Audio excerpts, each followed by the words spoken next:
Hello বন্ধুরা, দেখো আমরা কিন্তু ভাত খাওয়ার পরে কিন্তু একটুখানি ছোলা কিন্তু ভাজা নিয়েছি, ছোলা ভাজা একটু পেঁয়াজ দিয়ে। তো এটাই কিন্তু আমরা একটু খাওয়া দাওয়া করে নিলাম ভাত খাওয়ার পরে, অনেক পরে, এটা বিকেলের যদিও।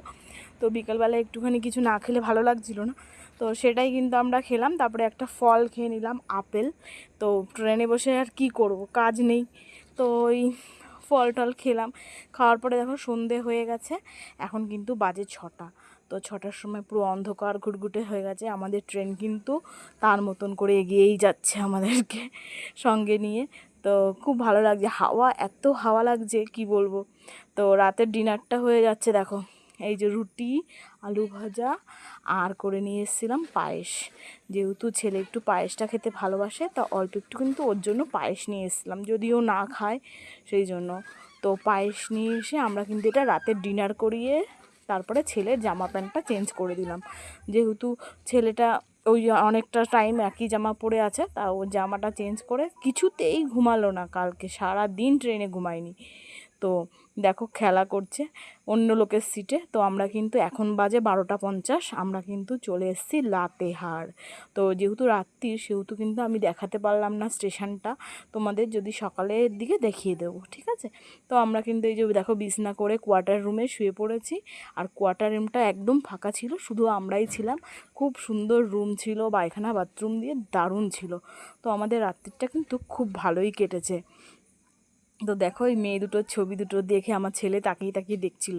তো এইখানেই আমরা খাওয়া দাওয়া করে একটু তারপরে কিন্তু সকালবেলা এই যে চা বিস্কুট খেয়ে এবার ছেলেকে রেডি করাচ্ছি যে লাতেহার থেকে আমরা কিন্তু যাব রিচুঘুটা, আমার ননদের বাড়ি। 2টো স্টেশন, বেশি না। তো এই যে সকালবেলা কিন্তু হাত মুখ ধুয়ে একটু ফ্রেশ হয়ে নিলাম কোয়ার্টার রুমে। তো এই যে আমরা কিন্তু বেরিয়ে পড়েছি, আমাদের ট্রেন এই যে আমাদের লাতেহার, দেখেছো স্টেশনটা জাস্ট ওয়াও, খুব সুন্দর হয়েছে। এত সুন্দর আগে ছিল না যখন এসছিলাম। তো এবার এসে দেখছি অনেক কিছু পরিবর্তন হয়ে গেছে। ছেলে আর ছেলের বাবা কিন্তু আগে গিয়ে দাঁড়িয়ে আছে। তো একটুখানি বললাম যে আমাদের একটু ছবি তুলে দাও। আমার ছেলেটা দেখো কি করে ছবি তুলছে।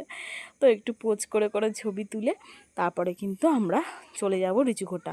তো রিচুঘোটার ট্রেন এখনই চলে আসবে, তার আগে আমরা একটু ফটো কাজ তুলে নিচ্ছি।